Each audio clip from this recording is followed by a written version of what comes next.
శ్రీమతి వసుంధర గారు.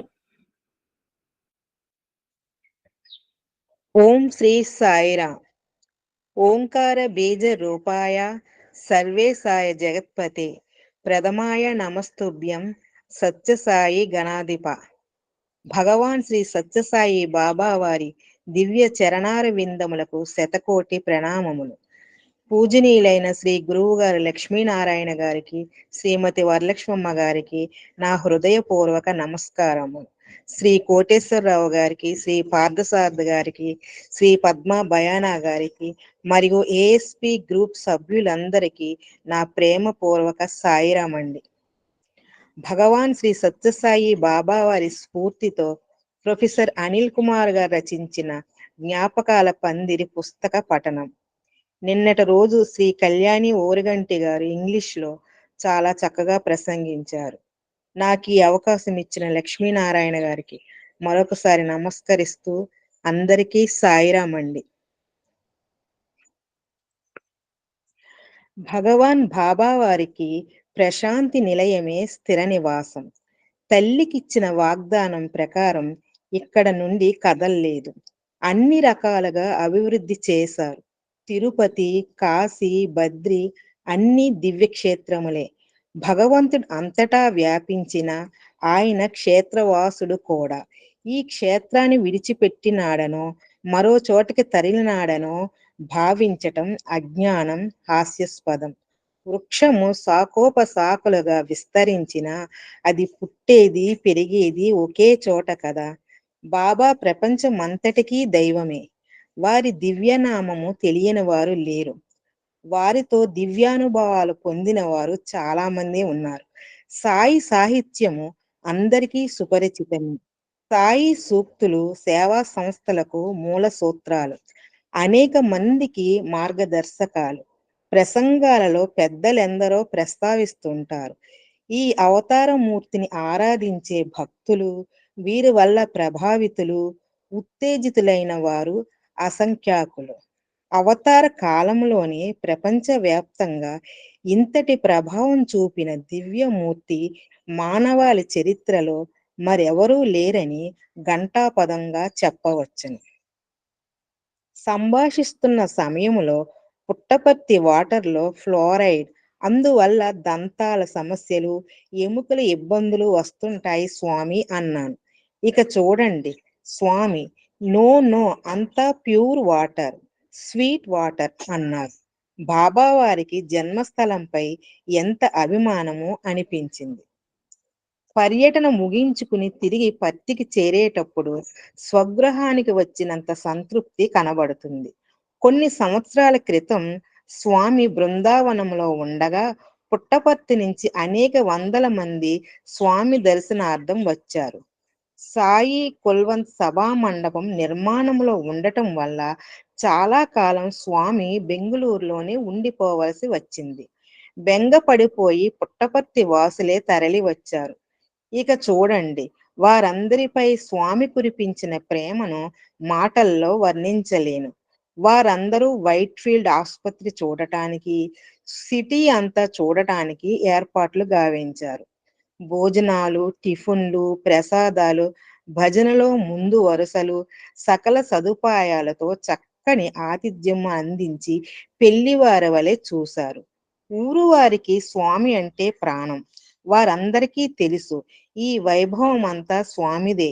మనకు తిండి తీర్థాలు, వైద్య సదుపాయాలు, చదువులు, వృత్తులు అన్ని స్వామి దయవలనేనని కలిగాయని వారికి బాగా తెలుసు.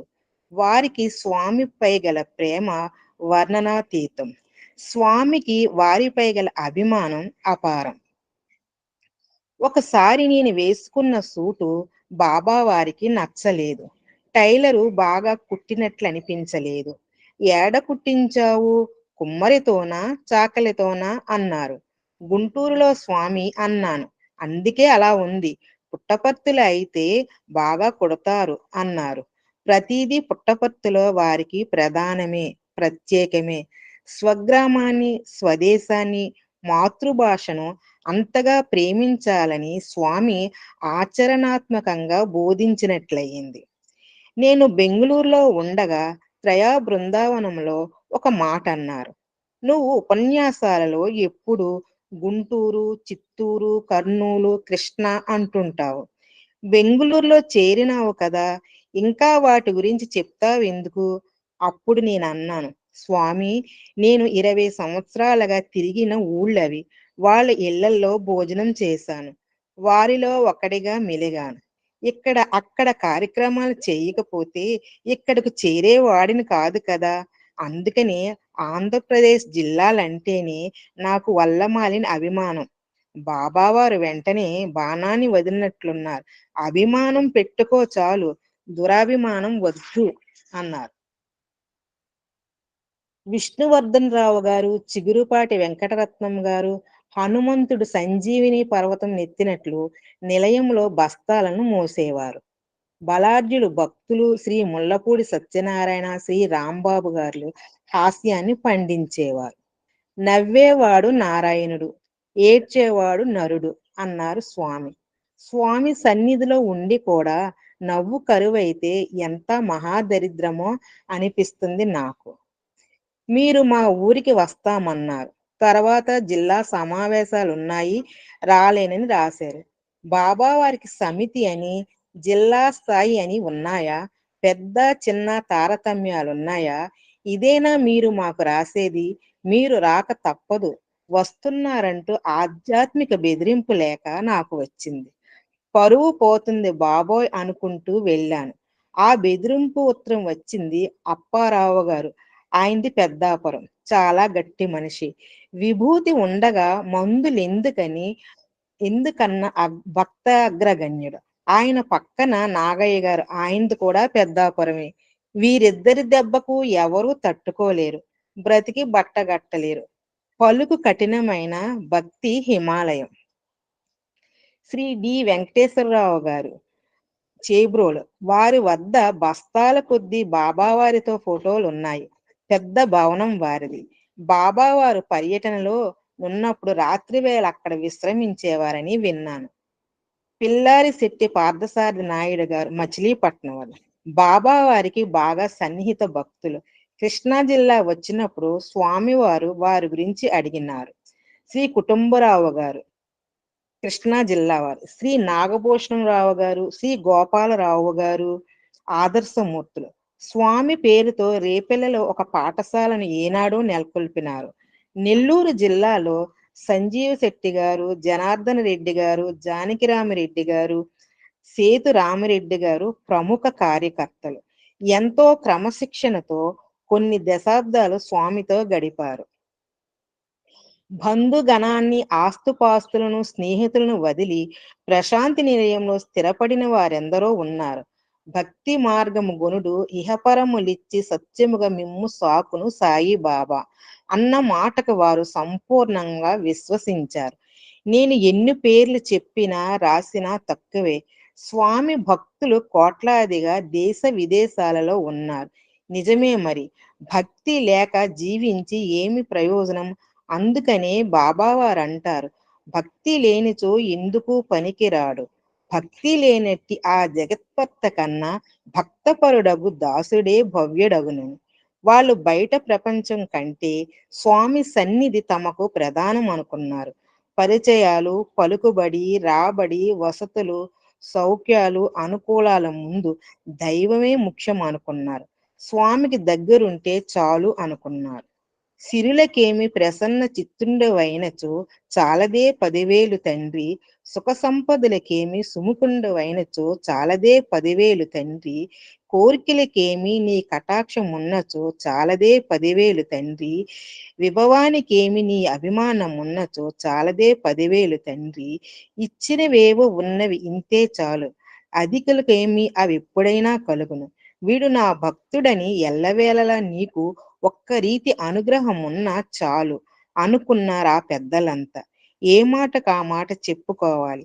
ఆ రోజుల్లో 2, 3 రైళ్లు ప్రయాణించి బస్సులెక్కి చిత్రావతి ఇసుక దాటుకుంటూ బుక్కపట్టణం నుండి ఎడ్ల బండిలో నిలయం చేరుకుని చెట్ల క్రిందనో షెడ్లలోనో కాలం గడుపుతూ స్వామియే దైవము మా ప్రాణం అని నమ్మి కొలిచిన నాటి భక్తులు వందనీయులు, అభినందనీయులు.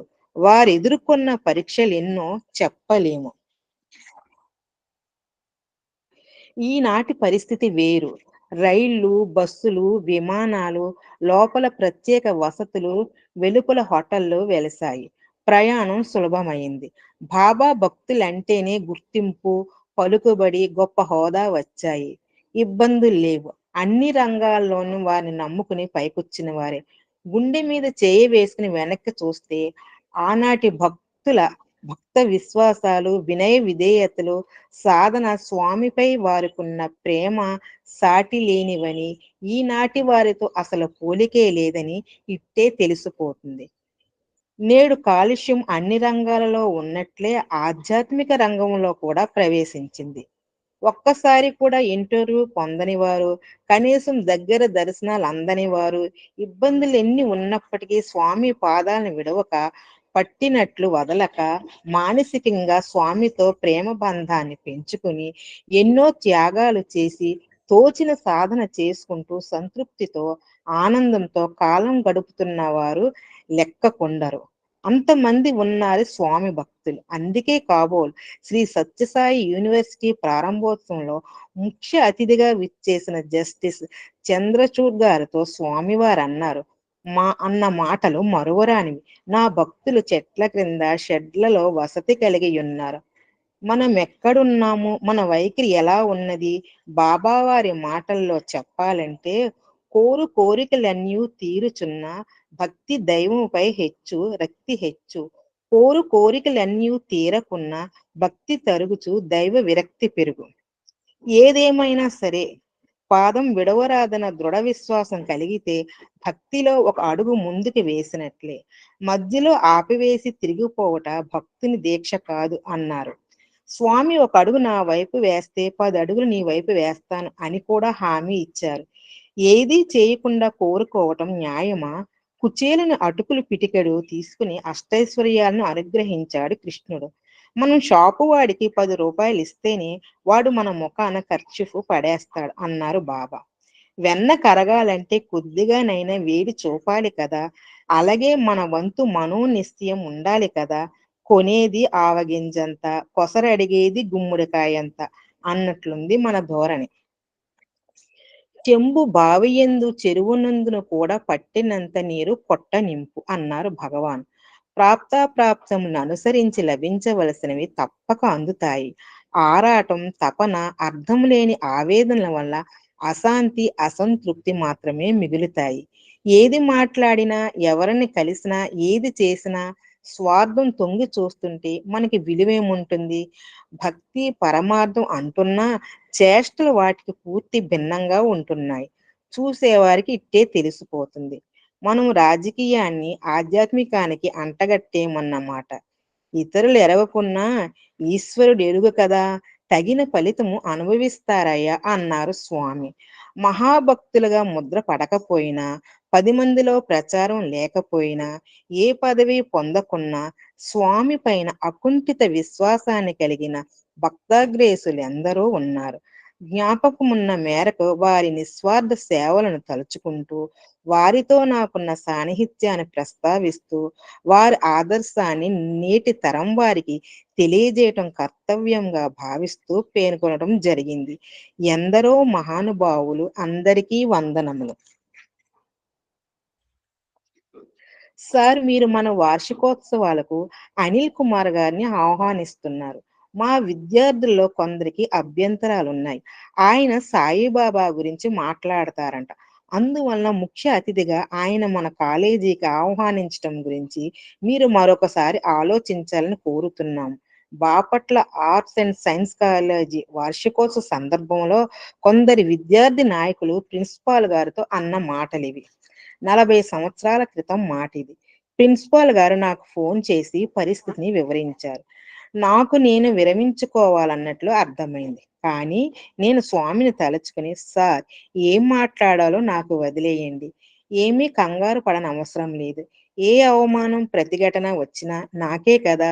ఏమీ పర్వాలేదు అన్నాను. బాబాను మనసారా ప్రార్థించుకున్నాను. పట్టుదలగా వెళ్ళాలనుకున్నాను. ఆ సభకు ఆ ఊరి వాస్తవ్యుడు, సినీ నటుడు శ్రీ డిఎల్ నారాయణ గారిని కూడా ఆహ్వానించారు. సభా ప్రాంగణం నిండిపోయింది. అతిథి పరిచయాలు పూర్తయినాయి. శ్రీ డిఎల్ నారాయణ గారు ప్రసంగిస్తుండగా ఒక టమోటా పండు వేదిక మీదకి విసిరారు. సినీ నటుడు నా వంక చూస్తూ అన్నారు, ఈ విసిరిన టమోటో ఎవరిపైనండి? అది నన్ను ఉద్దేశించి వేసిందని ఆయన ఉద్దేశం. నేను వెంటనే ఇప్పటికి మీపైనేనండి, అటుపై చూద్దాము అన్నాను. నా ధీమా అంతా స్వామి ఉన్నారనే. నమ్మండి, నమ్మకపోండి. దాదాపు 45 నిమిషాలు ప్రసంగించాను. సభానంతరం నేను కారులో కూర్చుని తిరుగు ప్రయాణం అవ్వటం కష్టమైంది. విద్యార్థులు తొక్కిసలాడుకుంటూ దూసుకు వచ్చి కరచాలనాలు చేస్తూ ఆటోగ్రాఫులకై వెంపర్లాడటం జరిగింది. అది బాబా అంటే. స్వామి అంటే మాటలా? మనకు అపజయం కలిగితే వారు సహించగలరా? సాయి అంటేనే జయం, దిగ్విజయం ముమ్మాటికి. బాబా అభయహస్తం మనల్ని ఏ విధంగా కాపాడి విజయాన్నందించి మనకు ఆనందాన్ని కలిగిస్తుందో వివరించడానికి మరో సన్నివేశం ఉంది. విజయవాడలో కేబిఎన్ కాలేజీ వారు ప్రతి సంవత్సరం సాంస్కృతిక వార్షికోత్సవాలు నిర్వహిస్తారు. చివరి రోజున నన్ను రమ్మన్నారు. మరుసటి రోజు వెళ్ళవలసి ఉండగా, అయ్యా గత 2 రోజుల గొడవలు అధికంగా ఉన్నాయి. మీ ప్రసంగం 15 నిమిషాల్లో ముగించండి అన్నారు. సరే అన్నాను. కార్యక్రమానికి కారులో వెళుతుండగా ఒక విద్యార్థి నాయకుడు, సార్ రాత్రి అసలు కార్యక్రమాలు జరగనివ్వలేదు. చాలా గందరగోళమైంది. 10 నిమిషాల్లో ముగించండి అన్నాడు. అలాగే అన్నాను. వేదిక మీద హేమ హేమీలున్నారు. ఆఖరి రోజు కదా! శ్రీ బాలాంతపు రజనీకాంతారావు గారు, శ్రీ వింజమూరి శివరామారావు గారు, శ్రీ దేవులపల్లి కృష్ణశాస్త్రి గారు, ప్రముఖ సినీ నటులు అల్లు రామలింగయ్య గారు, ఎవరూ తక్కువ కాదు. ఒకరికంటే ఒకరు ఘనులు. ప్రసంగాలు కొనసాగుతున్నాయి. ఆనాటి ప్రిన్సిపాల్ శ్రీ సుందరం గారు నా దగ్గరికి వచ్చి, అనిల్ గారు, అందరూ అల్లూరు రామలింగయ్య గారి కోసం వచ్చారు. బయట జనం బాగా ఉన్నారు. మీరు 5 నిమిషాల్లో ముగించండి అన్నారు. బాబాను గట్టిగా మనసులో ప్రార్థించాను. స్వామి, నా పరువేం కాను. 5 నిమిషాలలో ఏం చెప్పగలను? రక్షమాం పాహిమాం అనుకున్నాను. ఇక చూడండి, నా తర్వాత అల్లు రామలింగయ్య గారు ఉన్నప్పటికీ 50 నిమిషాలు ప్రసంగించాను. శ్రీ దేవులపల్లి కృష్ణశాస్త్రి గారు గొంతు ఆపరేషన్ చేయించుకోవటం వల్ల మాట్లాడలేరు. ఒక చిన్న చీటీ మీద రాసి నాకు పంపారు. బాబు, నేను అనర్గళంగా మాట్లాడేవాడిని, కానీ నా కంఠం మూగపోయింది. మీ అమ్మా నాన్నల పేర్లు రాసివ్వు. సమాధానంగా కామరాజు బాపయ్య, కామరాజు సరోజినీదేవి గారు అని రాసిచ్చాను. వెంటనే మరో పేపర్ అందుకుని కృష్ణశాస్త్రి గారు కొన్ని వాక్యాలు వ్రాసి శ్రీ బాలాంతపు రజనీకాంతారావు గారిని వేదికపై మైకు ముందు చదవమన్నారు. ఈ అబ్బాయి అనిల్ కుమార్ నాకు బాగా తెలిసిన బాపయ్య సరోజినీల కుమారుడు. చాలా బాగా మాట్లాడుతున్నాడు. బాపయ్య గొప్ప కవి కావలసిన వాడు. గవర్నమెంట్ ఉద్యోగంలో చేరి కవిత్వం వదిలేశాడు. తల్లి సరోజిని చాలా మంచిది. నాకు వారిరువురు చిరుపరిచితులు. ఈ అబ్బాయికి నా ఆశీస్సులు. దేవులపల్లి మహాకవి, భావకవి బాలాంతపు రజనీకాంతారావు గారు ఆల్ ఇండియా రేడియోలో సుదీర్ఘకాలం పనిచేసి సంగీత సాహిత్య రంగాలకు సేవలు అందించారు. వారిరువురు మన్నలను పొందటం బాబా వారి దయ అనుకున్నాను. 5 నిమిషాల్లో ముగించమంటే 50 నిమిషాల పాటు ప్రసంగించేలా చేసిన సాయి శక్తి సంకల్పం అద్భుతం. ప్రాంగణమంతా జనంతో కిక్కిరిసిపోయారు. శ్రీ అల్లు రామలింగయ్య గారు 5 నిమిషాల్లో ప్రసంగం ముగించారు. ఆ తర్వాత సంవత్సరం కూడా కేబిఎన్ కాలేజీ వారు నన్ను ఆహ్వానించడం జరిగింది. మార్కాపురం కాలేజీ వార్షికోత్సవానికి వెళ్ళాను. శ్రీ సుబ్రహ్మణ్యం గారు ప్రిన్సిపాల్ గా ఉండేవారు. మీ ఇష్టం ఉన్నంత సేపు మాట్లాడండి. మా పిల్లలు ఒకరు కూడా కదలరు, మెదలరు అన్నారు.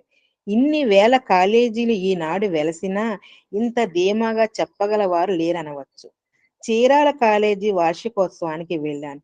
శ్రీ జగదీశ్వరరావు గారు ప్రిన్సిపాల్. వారు స్వామి భక్తులు. సభ బాగా నడిపించారు. ఈ ప్రకారం ఎన్నో కాలేజీల వార్షికోత్సవాలలో ప్రసంగించాను. కానీ క్రమేణా నాకు వాటిపైన ఆసక్తి తగ్గింది. బాబా వారి గురించి ప్రసంగిస్తుంటే ఉండే ఉత్సాహము అందులో ఉండటం లేదు. ఏలూరులో బ్రహ్మోత్సవాలకు పిలిచారు. సోదరి వసుమతీదేవి ఎంతో సున్నితంగా తెలియజేశారు. మన సభల వాతావరణం అంతటా ఉండదండి. మన అనిల్ కుమార్‌ని పిలిస్తే బాబా వారిని గురించే మాట్లాడతారనుకుంటారు కదండీ! అన్నారు. ఆ మాటలలో సత్యం లేకపోలేదు. మనం ఒక బిషప్ గారిని పిలిచామనుకోండి, వారు క్రైస్తవం గురించి మాట్లాడతారు గానీ, శ్రీకృష్ణ గురించి మాట్లాడరు కదా! శైవంలో తల పండిన వారు వైష్ణవం మాట్లాడరు కదా! సర్జన్ ఆపరేషన్ చేస్తాడు గానీ, ఇండ్ల ప్లాన్లు వేయడు కదా! ఇంజినీర్లు మందులిస్తారా? ఈ ధోరణి మూర్ఖత్వం అనో, మౌఢ్యం అనో భావించకండి. సత్యసాయి సందేశం ఎంత ప్రధానమో, సత్యసాయి సంస్థ కూడా అంత ప్రధానమే. భక్తులుగా, కార్యకర్తలుగా బాబావారి కార్యక్రమాలకు, సందేశ ప్రచారాలకు సమయం చాలనప్పుడు అన్ని రంగాలలో చేరి న్యాయం చేయగలమా? ఒకప్పుడు ప్రొఫెసర్ వికే గోకాక్ గారిని షిరిడీ సాయి సంస్థ వారు అధ్యక్షులుగా ఆహ్వానించారట. వారు స్వామిని అనుమతి కోరగా, రెండింటికి న్యాయం చేయలేవు కదా! 2 పడవలపై ప్రయాణం సాధ్యమా అన్నారంట. ఈ సందర్భంలో ఒక చక్కని వ్యాఖ్యానం కూడా చేశారంట. అంతా ఒక్కటే, సమానమే. కానీ ప్రత్యేకతలుంటాయి. రాముని భార్య రుక్మిణి లేక కృష్ణుని భార్య సీత అంటే ఒప్పుకుంటామా? భౌతికంగా ఒక బ్రాండ్ ఉంటుంది. ప్రత్యేకత నిలుపుకోవటానికి. ఉదాహరణకు ఒక అల్మరా కానివ్వండి, టీ కానివ్వండి, కాఫీ పొడి కానివ్వండి, గడియారం కానివ్వండి, అన్నింటికి ఒక బ్రాండ్ ఉంటుంది. వ్యక్తిగతంగానో, సామాజికంగానో అన్నింటికి ముందు ఉందామని అనిపించచ్చు గాని, సత్యసాయి మహా ఉద్యమం, సత్యసాయి సంస్థల పటిష్టత, సంస్థల వ్యాప్తి, గ్రామ సేవా కార్యక్రమాలతో నిరంతరం మనకు చేతి నిండా పనులున్నప్పుడు ఇతరులకు సమయం ఎక్కడిది? అన్నీ ఇందులో ఉన్నాయన్న భావన ఆచరణాత్మకం. అంతేగాని ఏదైనా ఇదే అనుకోవటం సమర్థనీయమా అని నాకనిపిస్తుంది. ఈ భావాలు నా మనసులో బయలుదేరినవే కానీ అనన్యం కాదు. ప్రతి భక్తుడు, సాధకుడు, కార్యకర్త సత్యసాయి మిషనరీగా రూపొందాలని నా ఆకాంక్ష. బహుశా బ్రహ్మ సమాజ మిషనరీల కుటుంబం నుంచి వచ్చిన వాడవటం వలన క్రిస్టియన్ కాలేజీలో మిషనరీల కార్యదీక్ష దక్షతను 30 సంవత్సరాలు చూడటం వలనో, రామకృష్ణ మిషన్ పెద్దల పరిచయం వలనో, దేని వలనైతేనేమి ఆధ్యాత్మిక వ్యవస్థపై ఈ అభిప్రాయాలు నాలో ఏర్పడినాయి. వారి స్థాయిలో అకుంఠిత విశ్వాసం, దృఢ సంకల్పం, క్రమశిక్షణ, శరణాగతి భావం కలిగి ప్రతి ఒక్కరూ బాబావారి సందేశానికి ప్రతీకలుగా అంకిత భావం గల కార్యకర్తలుగా ప్రతి భక్తుడు ఒక సాయి సంస్థగా రూపుదిద్దుకోవాలనేది నా అభ్యర్థన, ప్రార్థన. చాలా సంవత్సరాల క్రితం నన్ను జిల్లెలమూడి అమ్మవారి జన్మదినోత్సవానికి ఆహ్వానించారు. నేనప్పుడు మన సాయి సంస్థల వైస్ ప్రెసిడెంట్‌గా ఉండేవాడిని. కార్యకర్తలకు స్పష్టంగా విన్నవించుకున్నాను. నా పేరుతో పాటు శ్రీ సత్యసాయి సంస్థల రాష్ట్ర ఉపాధ్యక్షులను కూడా కరపత్రాలలో వేయించమని కోరాను. అది ఏప్రిల్ నెల మాసం. అమ్మ జన్మదినోత్సవం. మండు టెండలు, వడగాల్పులు. అయినా మా గుంటూరు జిల్లా వారికి మండే ఎండలంటే లెక్కలేదు. ఎయిర్ కండిషన్‌లు అన్నమాట. నేను నా భార్య మధ్యాహ్నం జిల్లెలమూడికి చేరుకున్నాం. అమ్మ దర్శనానికి తీసుకువెళ్లారు. అమ్మ మంచం మీద పడుకొని ఉన్నారు. ప్రక్కనే మనవరాలు ఆడుకుంటున్నది. నన్ను చూసి అమ్మ "వచ్చావా నాయనా సంతోషం.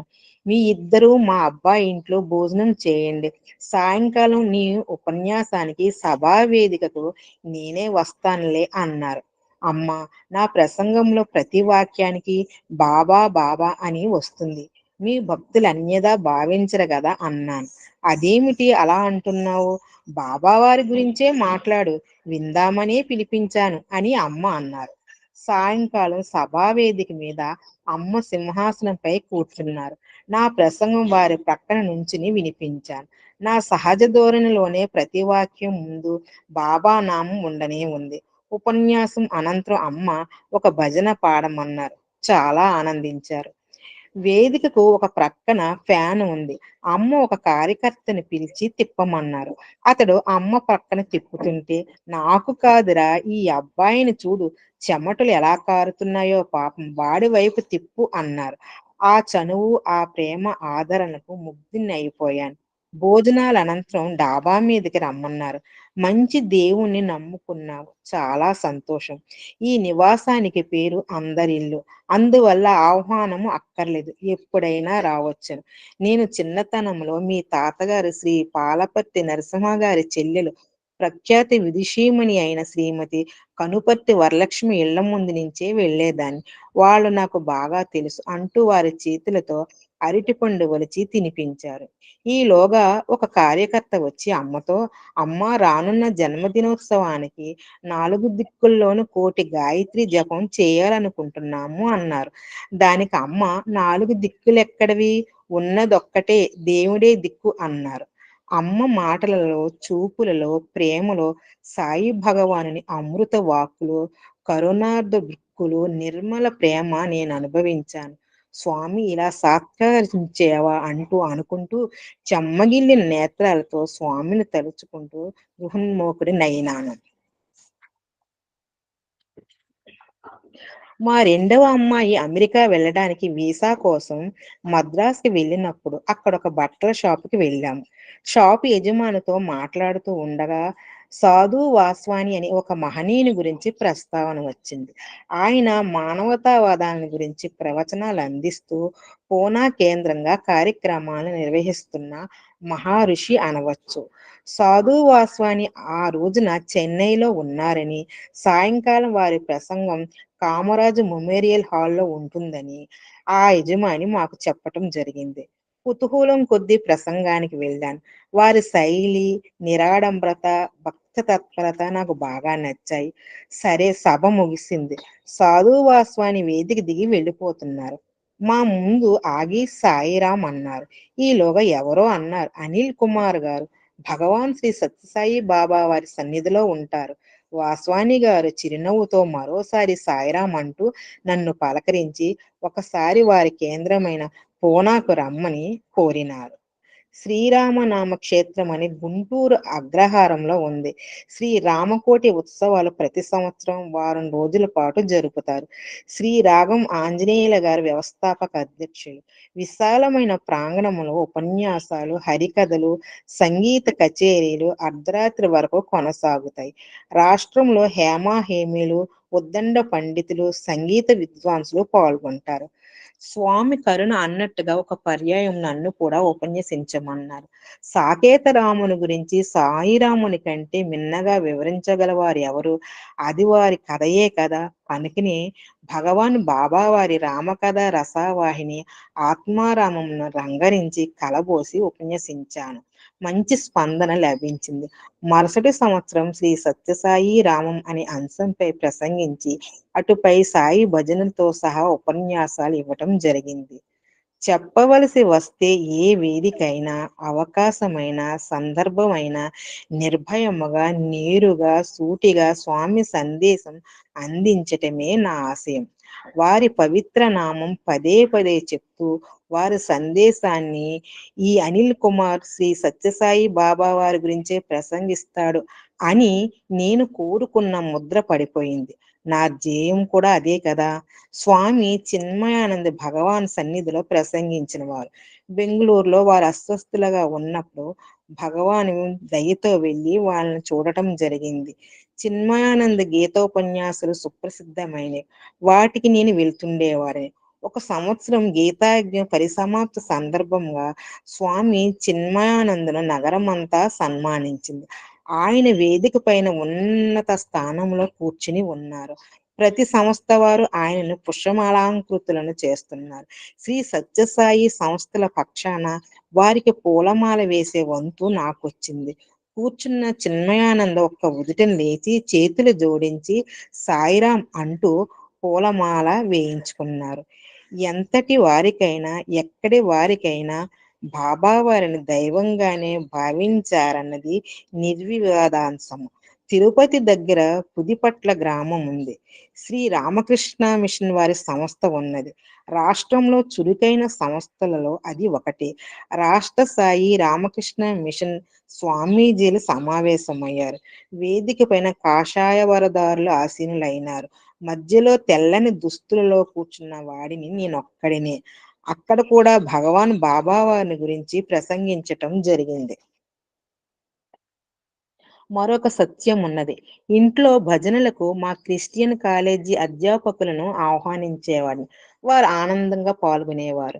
నాటి బ్రహ్మ సమాజ ఏకేశ్వరోపాసన, నేటి భగవాన్ ప్రబోధితమైన సర్వధర్మ సమైక్యత నాకు ఆచరణలో, అనుభవంలో కొత్తగా అనిపించలేదు.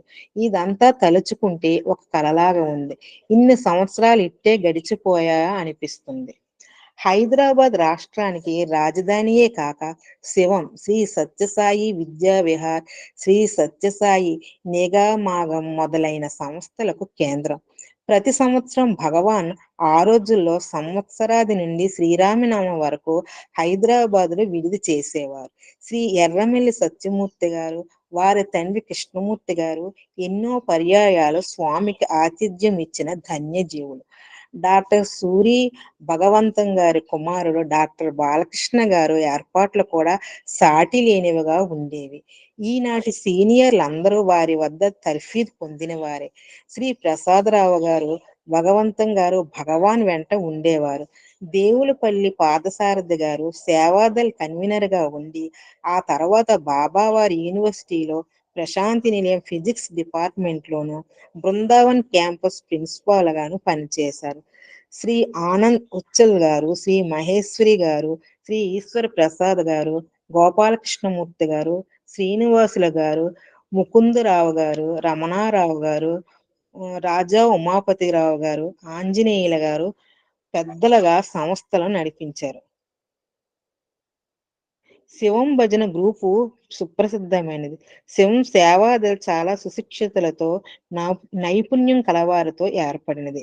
చండశాసన నెల మిలిటరీని తలిపించి రమణారావు గారి వద్ద తర్ఫీదు పొందిన వారే శ్రీ సత్యనారాయణ గారు, రాంబాబు గారు, శాస్త్రి గారు, మూర్తి గారు, వేణుగోపాల్ గారు, రాజయ్య గారు, మల్లికార్జున గారు, సాంబశివరావు గారు, సూర్యనారాయణ గారు, శ్రీశైలం గారు, కృష్ణారావు గారు, ఎంతమంది గురించి చెప్పను, రాయను, ఏం చేయను అన్నట్లుంది నా ప్రస్తుత పరిస్థితి. అందరూ నాయకత్వ లక్షణాలు, అంకిత భావం, క్రమశిక్షణ, భక్తి మొండిగా నున్నవారు.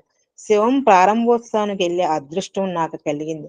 మొదట ప్రొఫెసర్ గోకాక్ గారు ప్రసంగించారు. ఉత్తర హిందుస్థాన పర్యటన ముగించుకొని వచ్చినట్లుంది. ప్రసంగంలో ఒక మాట అన్నారు. మేము ఒక స్కూల్కి వెళ్ళాము. పిల్లలు 3 గుండీలు ఉన్న కోట్లు ధరించారు. వాటిపైన ఎస్ఎస్బి అక్షరాలున్నాయి. అంటే సైనిక్ స్కూల్ బాయ్స్ అని ఆ సంకేతం. కానీ స్వామి రాకతో ఎస్ఎస్బి అంటే సత్యసాయి బాబాగా మారినట్లుంది. కరతాళ ధ్వనులు మారుమ్రోగినవి. ఇక స్వామివారి దివ్యోపన్యాసము కంగు కంగుమంటూ కంచు కంఠంతో సాగింది. శివం అనగా మంగళం, శంకర అనగా శుభమును కలిగించేవాడు. రామ కృష్ణాది అవతారమూర్తుల పవిత్ర నామాలకు ముందు శ్రీకారం ఉంటుంది. వారు దేహదారులు. అందువలన శ్రీరామ, శ్రీకృష్ణ అంటాం. కానీ శ్రీ శివ, శ్రీశంకర అని ఎవరూ సంబోధించరు. కోరికలను జయించటం చేత శివుడు కామాహారి అయినాడు. ఆ కారణం చేతనే మృత్యువును జయించి మృత్యుంజయుడైనాడు. దిక్కులను అంబరములుగా గలిగినవాడు కనుక దిగంబరుడైనాడు. ఈ విధముగా సాగిన శ్రీవారి ప్రసంగం అందరినీ ఆకట్టుకుంది. ఆ తరువాత నేను అనేక పర్యాయాలు శివంకి వెళ్ళటం జరిగింది. మహాభక్తుల పరిచయం అయింది. వారికి సన్నిహితులుగా కాగలిగాను. శివం సేవాదలు ప్రతి వేసవిలోనూ బెంగుళూరులోని వైట్ ఫీల్డ్ లో స్వామి కాలేజీలో జరిగిన సమ్మర్ క్లాసులలో సేవలు అందించేవారు. శ్రీ రమణారావు గారికి పిసరంత అధికంగా హైదరాబాద్ సేవాదళంపై ప్రేమని చెప్పుకునేవారు. సేవాదళం వారికి ప్రేమ, ఐకమత్యం, క్రమశిక్షణ అన్నింటినీ నేర్పింది రమణారావు గారే. ఆయనకి వారిపై ప్రేమ, వారందరికీ వీరిపై వీరాభిమానం నేటికీ చెక్కు చెదరలేదు. తాను స్టేట్ ప్రెసిడెంట్ అయిన రమణారావు గారు సేవాదళ స్కార్ఫ్ వేసుకుని ముందుండేవారు. సేవాదళంపై మాట పడనిచ్చేవారు కాదు. ఎవరెన్ని ప్రశ్నించినా ఆయన అభిమానాన్ని ఎలా చూడగొన్నారో, ఆయన ఆధారం ఎలాంటిదో కథల కథలుగా చెప్తారు. స్వామి మన వారిపై ఏ కొంత కోపం ప్రదర్శించినా సర్ది చెప్పేవారు రమణారావు గారు.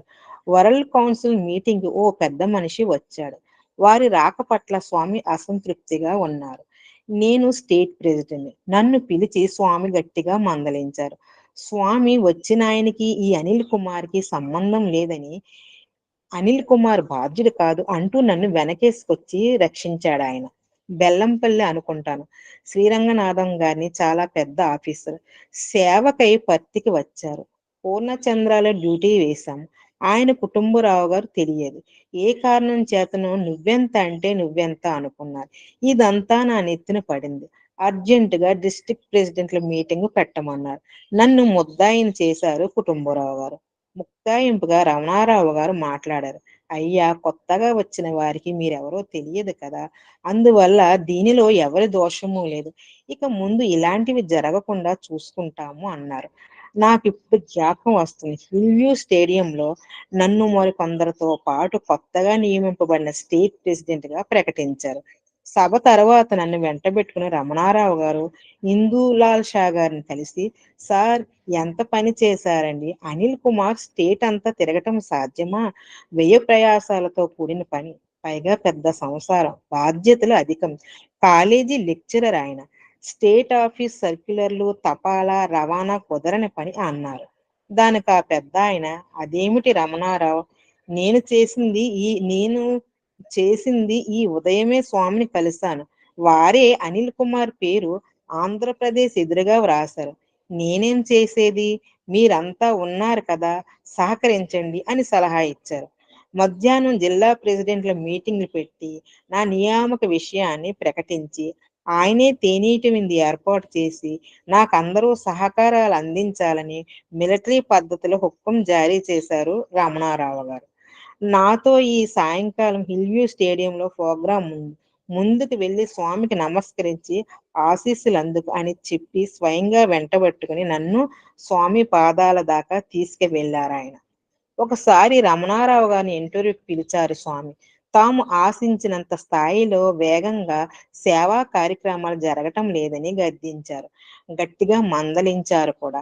ఫలానా జిల్లా అధ్యక్షుడు పనిచేయడం లేదని అసంతృప్తి వ్యక్తం చేస్తూ అతనిని మార్చేద్దాం అన్నారు స్వామి.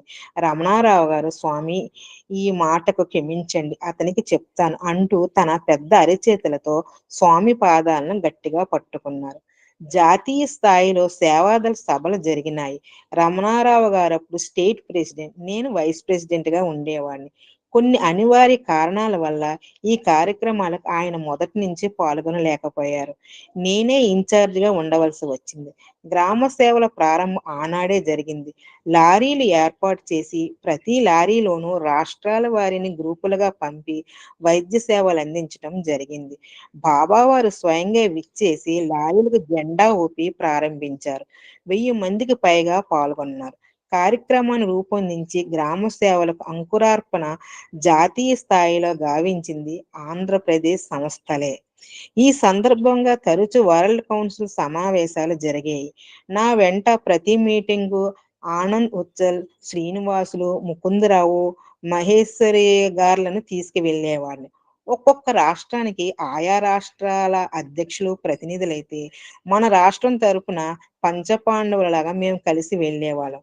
మేము కలిసే ప్లాన్ చేసి అన్ని కార్యక్రమాలను రూపొందించేవారం.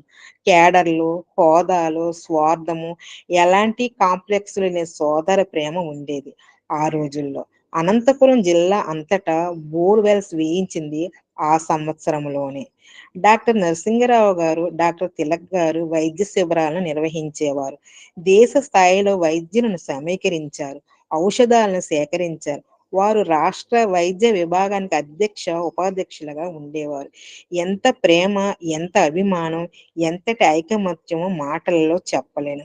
డాక్టర్ జీవి సుబ్బారావు గారు తిరుపతి వైద్య కళాశాల మాజీ ప్రిన్సిపాల్, రాష్ట్ర సేవాదళ్ కన్వీనర్. రిటైర్ అయినా చాలా చలాకీగా ఉండేవారు. 24 గంటలు చాలా ఉన్నట్లుగా పనిచేసేవారు, చేయించేవారు.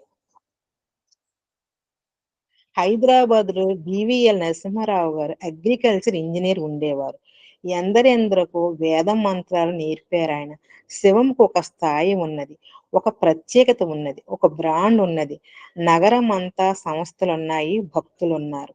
సేవాదలం చెప్పుకోదగినది. అయితే ప్రత్యేకత ఎక్కడుందంటే ఆప్యాయత, నిరాడంబరత, స్నేహం అన్నీ ఆటోమేటిక్‌గా సాగిపోతాయి. అజమాయిషీ ఉండదు. దేశంలోని ప్రధాన సాయి కేంద్రాల్లో ఒకటిగా సత్యం, ముంబై, సుందరం, చెన్నైల మధ్య శివం ఉండటం అదృష్టం. ఓం శాంతి శాంతి శాంతి. సాయిరామ్ అండి. Thank you madam, thank you so much. మీరు చెప్పిన ఆనంద విద్యలు శ్రీనివాసు, నరసింగరావు గారు, రమణ్ రావు గారు. ఆదిలాబాద్ జిల్లాలో రామకృష్ణాపూర్లో సాయి ప్రశాంతి అని మందిరం నిర్మాణం సాగిందండి. 1 year కాలంలో కట్టాము. ఎటువంటి మందిరం అంటే ఆ మందిరానికి వాడిన ఇనుము, ఆ మందిరానికి వాడిన సిమెంట్తో 4 టెంపుల్స్ కట్టొచ్చు, మామూలు temples. I'm the treasure for the temple. Inauguration కి నరసింగరావు గారు, రమణ్ రావు గారు వచ్చారు. మా కంపెనీ డైరెక్టర్ ఫైనాన్స్ లక్ష్మీనారాయణ గారు నా పేరు అనమాట. ఒక రోజంతా ఉన్నాడు ఆయన. ఆయన జిఎన్ మూర్తి గారని హైదరాబాద్, పాపం విజయవాడ, ఆయన ఫ్యామిలీలో కలిసిపోయాడు. బక్కగా ఉంటాడు, చాలా మంది తెలుసు. అద్భుతంగా మాట్లాడతాడు. ఆయన తీసుకొచ్చారు ప్రసంగం. పూర్ణాహుతి శుభ రోజు అనమాట. 3 రోజులు విజయవాడ నుంచి, గుంటూరు నుంచి, తిరుపతి నుంచి ఋత్వికులు వచ్చారండి. స్వామి దగ్గర వేద పురుష సప్తాహ యజ్ఞంలో పాల్గొన్న వాళ్ళు కూడా వచ్చారు. చాలా అద్భుతంగా సాగింది. నభూతో నా భవిష్యత్తుగా సాగింది వేదకోసం 3 రోజులు. చివరి రోజు రమణ్ రావు గారు, మా డాక్టర్ అశోక్ వర్ధన్ రెడ్డి అని ఆదిలాబాద్ జిల్లాకి ఉండేవాడు, ఆయన చెప్తుండేవాడు చాలా జాగ్రత్తగా ఉండేవాళ్ళు రమణ్ రావు గారి దగ్గర. ఆ విధంగా ఆనంద ఉచ్చేళ్ళు చాలాసార్లు వచ్చారు. శ్రీనివాస్ చాలాసార్లు వచ్చారు. నిన్న నేను ఈ మధ్య 4 days బ్యాక్ 5 లిఖిత జపం రాసి పంపిస్తే ఆయన హైదరాబాద్ డిపి కాల్ చేశాడు. ఎవరైనా చేస్తారండి? మీకు ఎవరైనా చేశారా? నేను లిఖిత జపం బుక్స్ శుభం పంపిస్తే ఆయన కాల్ చేసి, థ్యాంక్ యూ సాయిరామ్, మీరు చెన్నైలో ఉండి కూడా రాశారంటే, ఆల్రెడీ నేను ఇంతకుముందు 15 పంపించానండి అని అన్నాను. ఎవరి పేరు మీద పంపించారంటే, శివం ఉన్నాడుగా ఎమ్మెల్యే స్వామి పేరు మీద పంపించాను, ఆయన మీకు కాల్ చేశాడు అన్నాడు. నాకు చేయలేదు అన్నాను. చాలా ఆనందపడ్డాడు. నాకు తెలుసు ఆయన, ఎందుకంటే ఈ came to Adilabad many times. ఇక్కడ ఏదో బుక్స్ రూపంలో పరిచయం కాదు, ఆయన నాకు చాలాసార్లు అక్కడ రామకృష్ణాపూర్లో Hariharan, district president of Hyderabad district, 1 week back called me. So let us see some more, ఒక 15-20 నిమిషాలు we can try to go through Guru Purnima విషయాలు కొన్ని తెలుసుకునే ప్రయత్నం చేద్దాం.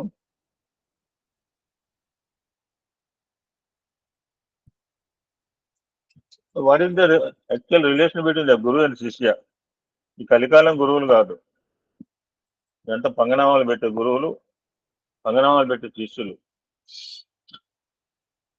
మాకు సార్ అంటుంటాడు, చాలా తప్పు అది మాట. టీచర్లు కాన్ఫరెన్స్ పెట్టి బిల్లు బెల్లు అంటే వాళ్ళు ఏమనుకుంటారండి? మనకు జోక్గా ఉండొచ్చు, ఎదురుగా ఇప్పుడు మీరందరూ 59 మంది టీచర్లు పెట్టి నేను బిల్లు బెల్లు గురించి చూసుకున్నారంటే మీరు ఏమనుకుంటారు మొహాల్లో? ఒక ఆయన అంటుంటాడు, చాలా తప్పు అది. వాళ్ళని పిలిచి వాళ్ళ మీద సెటైర్ వేయకూడదు. ఒక సందర్భంలో స్వామి గురు శిష్య సంబంధం ఎలా ఉండాలో ఉండేదో అనాది కాలంలో చెప్తారన్నమాట.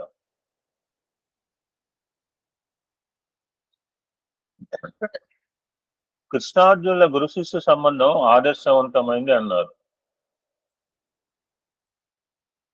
గీతోపదేశ సందర్భంలో గురు శిష్యులు ఎవరు? శిష్యుడైన అర్జునుడు నరోత్తముడు, గురువైన శ్రీకృష్ణ భగవానుడు పురుషోత్తముడు. శిష్యుడు మహాత్ముడు, గురువు పరమాత్మ. శిష్యుడు ఆదర్శమూర్తి, గురువు అవతారమూర్తి. శిష్యుడు పాత్రధారి, గురువు సూత్రధారి. శిష్యుడు ధనుర్ధారి, గురువు యోగీశ్వరుడు. ఇలా ఉండాలి రిలేషన్.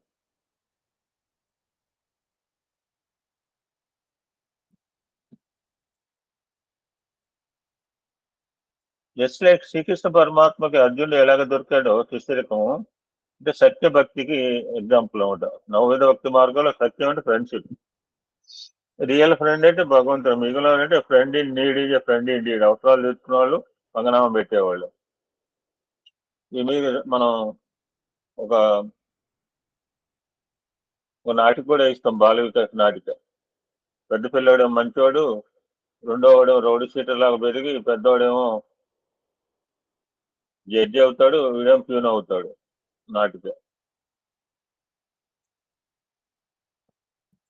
జస్ట్ లైక్ శ్రీకృష్ణ పరమాత్మకు అర్జునుడు ఎటువంటి వాడు, సుఖ మహర్షికి జనక మహారాజు అటువంటి శిష్యుడు. ఈ మధ్యన నేను చెప్పాను ఒకటి 2 సార్లు, కానీ సందర్భం వచ్చింది కదా, మరల చూద్దాం. ఒక సందర్భంలో ఈ మిథిలాపురానికి సమీపమైన అరణ్యంలో సుఖ మహర్షి కొంతమంది శిష్యులను చేర్చుకుని ఆత్మజ్ఞానానికి సంబంధించిన విషయాలను బోధించసాగాడు, క్యాంప్ పెట్టాడు అనమాట. ఆ నోట ఈ నోట ఆ వార్త జనక మహారాజు చెవునబడింది. రాజు అనేవాడు ఇలా ఉండాలి, అంతేగాని ఈ రాజ్యంలో ఎవడు మూర్ఖులు ఉన్నాడు, మనం ఎగ్జాంపుల్ పరిపాలన ఉద్దేశం మూర్ఖులు ఎతికేది అనమాట. ఈ జనక మహారాజు తన శిష్యులు కూడా తీసుకుని మహర్షి యొక్క ప్రబోధాలు వినటానికి ప్రతిరోజు కూడా అరణ్యంలో ఉన్న మహర్షి ఆశ్రమానికి వెళ్ళటం ప్రారంభించాడు.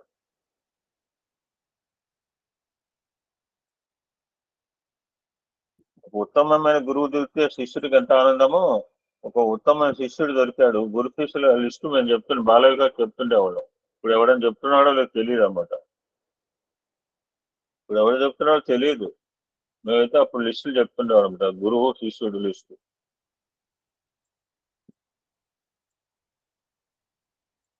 ఇటువంటి ఉత్తమమైన శిష్యుడు దొరికినందుకు సుఖ మహర్షి వాజ్ వెరీ హ్యాపీ. ఒకరోజు జనక మహారాజు ఎప్పుడు వచ్చే సమయానికి రాలేకపోతే, రాజుగారు కదండి, రాజుగారు అంతా 1,00,000 పనులు ఉంటాయి.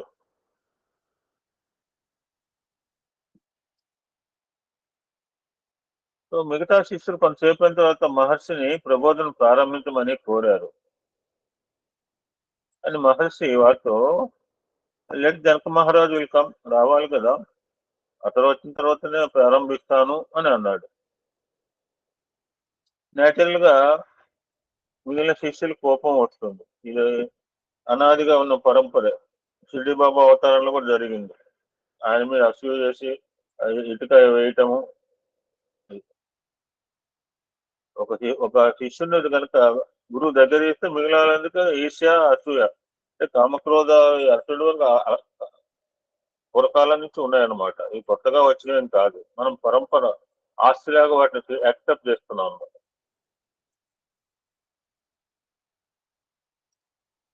శోక మహర్షి అంతటి వారు కూడా రాజు పేద అని సినిమా ఉంది, ఓల్డెన్ డేస్ లో సినిమా. రాజు పేద అనే భేదభావాన్ని వదలేకపోయారు. మనమంతా శిష్యులం కామా, రాజుగారు వచ్చేదాకా వేచి ఉండాలా? ఈ మధ్య నాగేశ్వరరావు సినిమా ఒకటి ఉంటుంది, ఎవరని చెప్పండి. నాగభూషణం వచ్చి పూజ చేయమంటే ఒక్కసారి ఆగండి, మా అయ్యగారు వస్తుంటాడు అంటాడు. ఏ సినిమా?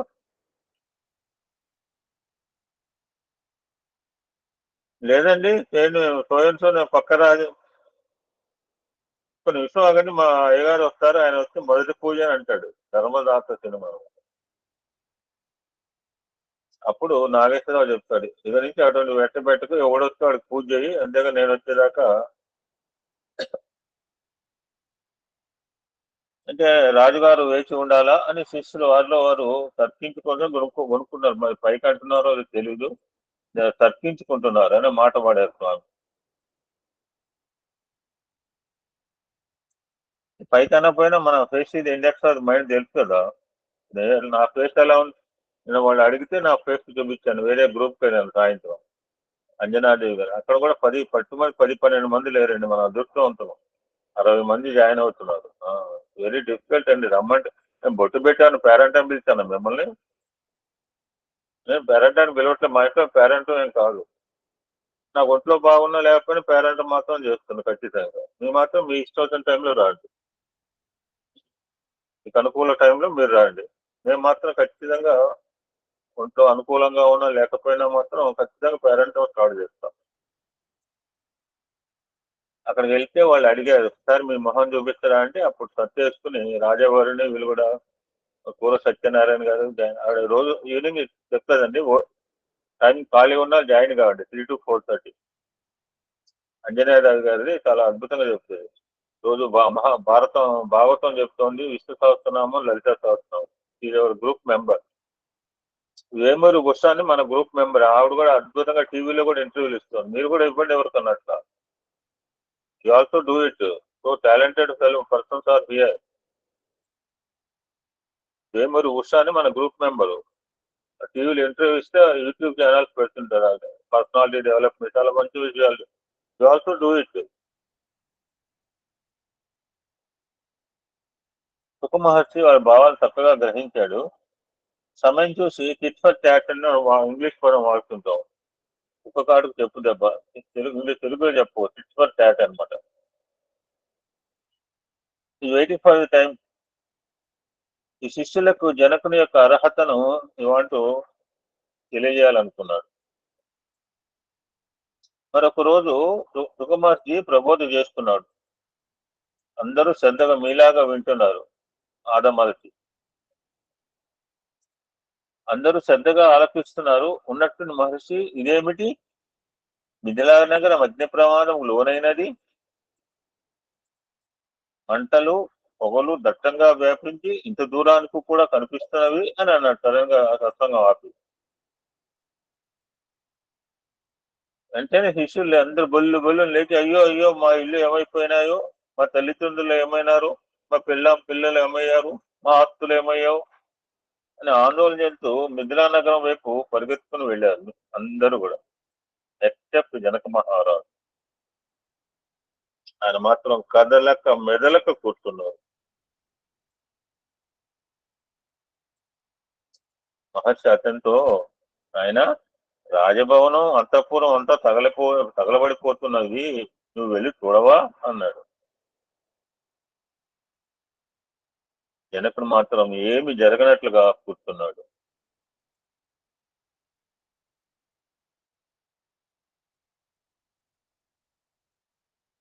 కొంతసేపు గడిచింది. ఆ లెగెత్తుకుపోయిన శిష్యులంతా తిరిగి వచ్చారు.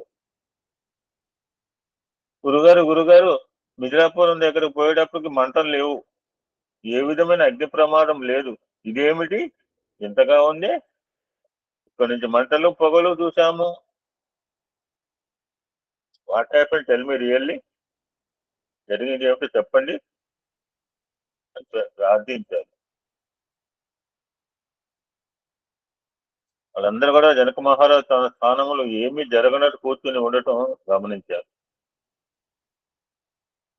ఇప్పుడు సుఖ మహర్షి చిరునవ్వుతో, నాయనలారా, ఐ క్రియేటెడ్ లైక్ దిస్, నేనే ఈ విధమైన ఒక దృశ్యాన్ని మిమ్మల్ని పరీక్షించాలని, టెస్ట్ యువర్ పేషెన్స్, నేనే క్రియేట్ చేశాను, పరీక్షించదలిచి నా సంకల్పంలో కల్పించాను. ఇసి మీరందరూ ఒక్కొక్క గృహానికి సంబంధించిన వారు. మా ఉంటే 2 ఇళ్ళు ఉంటాయి. కానీ జనక మహారాజు ఈ రాజ్యంకంతా అధికారి.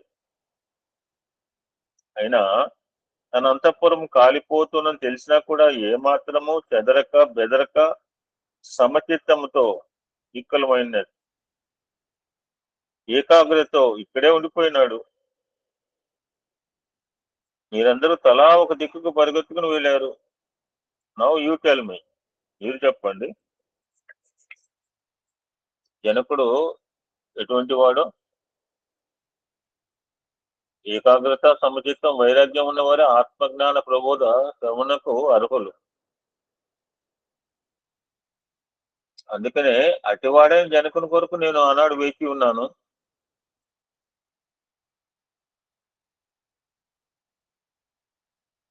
అప్పుడు శిష్యులందరూ సుఖమహర్షిని క్షమించమని ఆయన పాదాల మీద పడ్డారు, ప్రార్థించారు.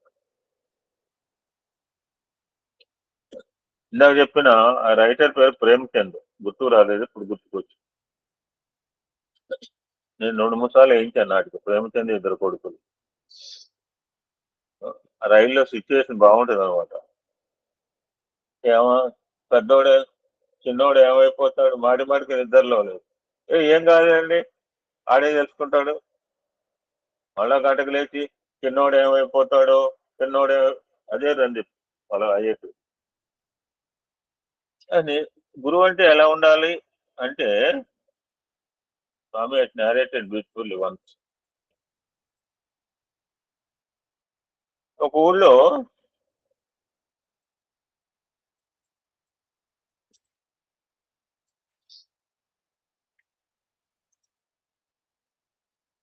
ఒక వ్యాపారస్తుడు ఉన్నాడు.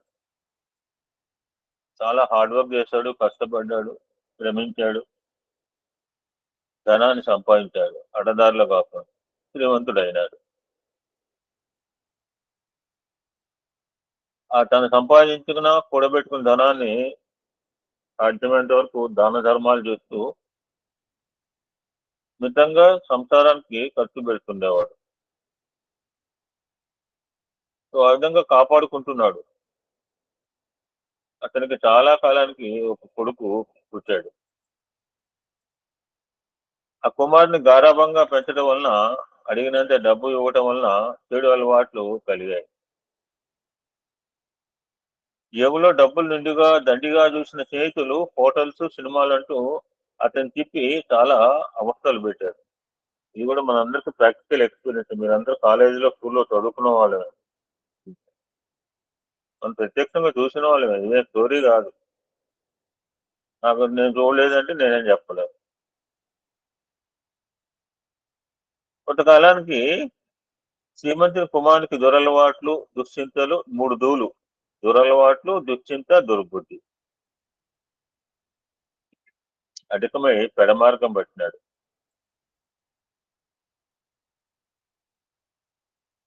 సో ఈ పరిస్థితిని తండ్రి గమనించాడు.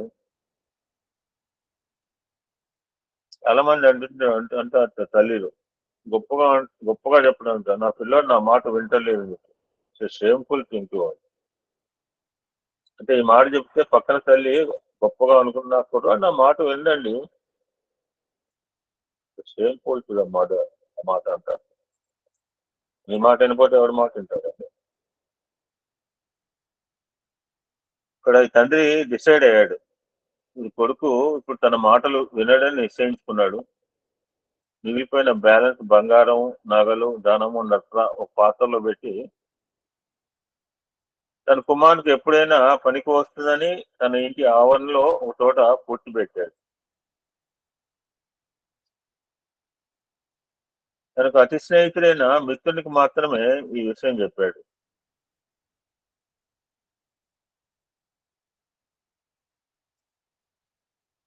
ఆ కుమారుడు దృశ్యం చూసి తండ్రి మనోవేదతో కుంగిపోయాడు. ఇటువంటి పేరెంట్స్ చాలా మంది ఉన్నారు. 2 రోజులు బతుకుతారు. ఆ కొడుకులు చేసే పనుల వల్ల నేను నా కళ్ళ ముందే చూశాను. ఆ ఆ తట్టుకోలేక పాపం చాలా మంది పేరెంట్స్ అది కొడుకులు చేసే పని మనకి. ఒకరోజు బీపీలు లేని వాళ్ళు బీపీలు తెప్పిస్తారు, షుగర్ లేని షుగర్ తెప్పిస్తారు పిల్లలు అనమాట. ఒకరోజు అర్ధరాత్రి వేళ అతని పరిస్థితి గమనించి విషమించింది. రాత్రంతా భయంకరంగా బాధపడి తెల్లవారి తన కుమారుడికి తాను దాచిన ధనము సంగతి చెప్పి అనుకున్నాడు. ఇంత ధనం ఉండి కూడా తెలియక కుమారుడు తాను చనిపోయాక బాధపడతాడేమోని అతనికి చెప్పుదామని ఎదురు చూశాడు. కానీ తెల్లవారే వరకు అతని ప్రాణం నిలవలేదు. అర్ధరాత్రి ప్రాణం వదిలేదు.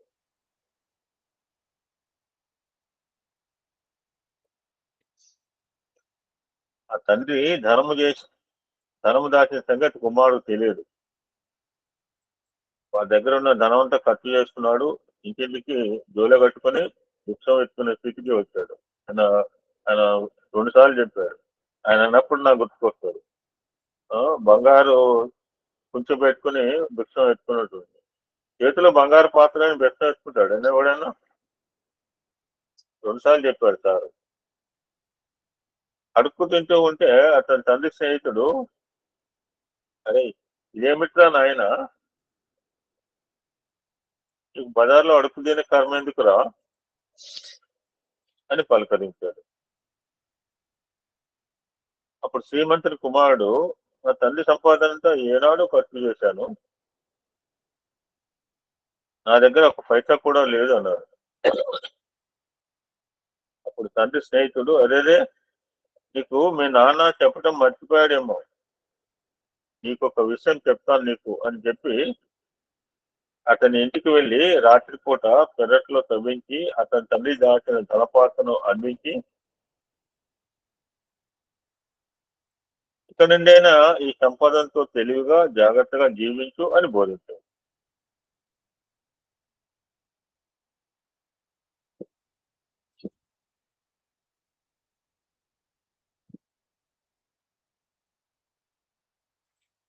సో వాట్ ఈజ్ ఈ కథలో మర్మం ఏంటి, ఎసెన్స్? ఈ ఆత్మతత్వం అనే ధనము సద్గుణము అనే ఒక సువర్ణమైన పాత్రలో దాగి ఉంది. ఆ పాత్ర దేహం అనే నేలలో పూడ్చబడి ఉంది. దట్ ప్రాపర్టీ బిలాంగ్ టు జీవాత్మ. కానీ జీవాత్మకి తనలో దాగి ఉన్న ఆత్మధనం సంగతి తెలియదు. జీవులలో అతనికే తెలియకుండా ఉన్న ఆత్మతత్వాన్ని ఎరుకపరిచి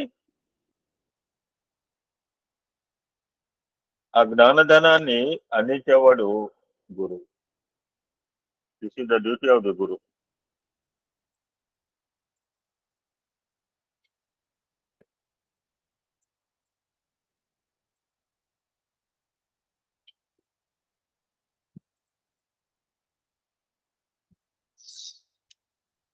ఇంకో సందర్భంలో స్వామి మన సైన్స్ ప్రకారము భూమి తన చుట్టూ తాను తిరుగుతోంది. అలా చేయటం వల్ల రాత్రింబవళ్ళు ఏర్పడుతుంది. Day and night, day and night అంటారు సినిమాలో పూట పదం. Day and night, day and night, day and night and వాడు day and night, day and night. ఎవడో యాక్టర్ పేరు తెలియదు.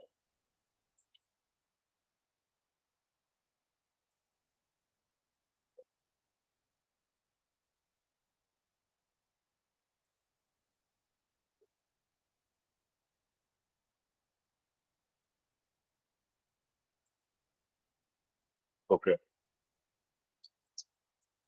సో భూమి తన చుట్టూ తాను తిరుగుతూ సూర్యుని చుట్టూ కూడా తిరగటం చేత మేఘములు, వర్షములు ఏర్పడి ఋతువులు ఏర్పడతాయి అనమాట. తన చుట్టూ తాను తిరగటం వల్ల భూభ్రమణం, భూ పరిభ్రమణం ఉంటారు సైన్స్ బర్డ్స్. తన చుట్టూ తాను తిరగటం వల్ల డే అండ్ నైట్ ఏర్పడింది. సూర్యుని చుట్టూ తిరగటం ఋతువులు ఏర్పడ్డాయి అనమాట. మేఘములు, వర్షములు ఏర్పడి పంటలు పండి జీవరాశుల పోషణకు తోడ్పడుతున్నాయి. స్వామి సైన్స్ కూడా చెప్తారు అనమాట. భూభ్రమణం వల్ల రాత్రి పగలు ఏర్పడినవి. పగలునకు పవిత్రమైన విశ్రాంతి అందించే నిమిత్తమే రాత్రి సృష్టించబడింది. అలసిపోయిన మనసుకు, దేహమునకు విశ్రాంతి కొరకు రాత్రిని సృష్టించాడు భగవంతుడు. భగవత్ సృష్టి అయిన ఈ జగత్లోని ప్రతి పదార్థము, ప్రతి జీవి మానవులకు అనేక పాఠాలు బోధిస్తుంది. అట్లే nature is the best teacher అంటుంటాం. ప్రకృతియే గురువు, విశ్వమే గురువు. నాకు ఎవడున్నాడు గురువు ఎత్తుకోకల్లా. Nature is the best teacher. ఆయన చూడండి, మహనీయుడు, ఆ యోగి పొంగవుడు 24 గురువులు సెలెక్ట్ చేసుకున్నాడు. అందులో అన్ని జీవరాశులే, ఎక్సెప్ట్ అవి వేస్తే తప్పితే.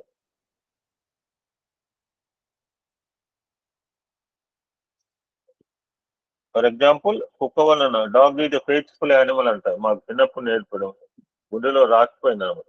ఇప్పుడు నేర్చుకునే గుర్తుండట్లేదు. చిన్నప్పుడు చెప్పేది, the dog is the faithful animal. కుక్క వలన విశ్వాసము, గాడిద వలన ఓరిమి, సాలెపురుగు నుంచి పట్టుదల గ్రహించవచ్చు. చీమ దూరదృష్టి, ఫోర్ సైట్. గుడ్లగూబ ఏకపత్ని వ్రతము. ఈ విధంగా ప్రకృతి మనకి టెల్లింగ్ అనేక లెసన్స్, అనేక పాఠాలు జీవితం అంతా మనకు నేర్పుతూనే ఉంటుంది. దట్స్ ఏ రియల్ గురువు. మీకు నిజమైన గురువు ఎవడంటే దైవత్వంతో నిండిన జగత్తే. దైవం ప్రత్యక్షంగా వచ్చి బోధించడం వీలు కాదు కనుక ప్రకృతి రూపంలో పాఠాలు నేర్పుతున్నారు. ప్రకృతి నేర్పే పాఠాలని మనం చాలా పద్యాలు కూడా ఉన్నాయి. ఇక్కడ కంక్లూడ్ చిన్న ఒక 1 or 2 minutes. మన చిన్నపిల్లలకి నేను దగ్గర దగ్గర 7 సంవత్సరాలు నేర్పాను ఇలాగా. ఈ యొక్క వసంత పంచమి రోజు ఓం నమ శివాయ సిద్ధం నమ కొత్తగూడెంలో ఉన్నప్పుడు చిన్నపిల్లలకు ఓం నేర్పేటప్పుడు నోటితో ఉచ్చరించడంతో పాటు ఓం అని పలక మీద కూడా వ్రాస్తూ ఉంటాము.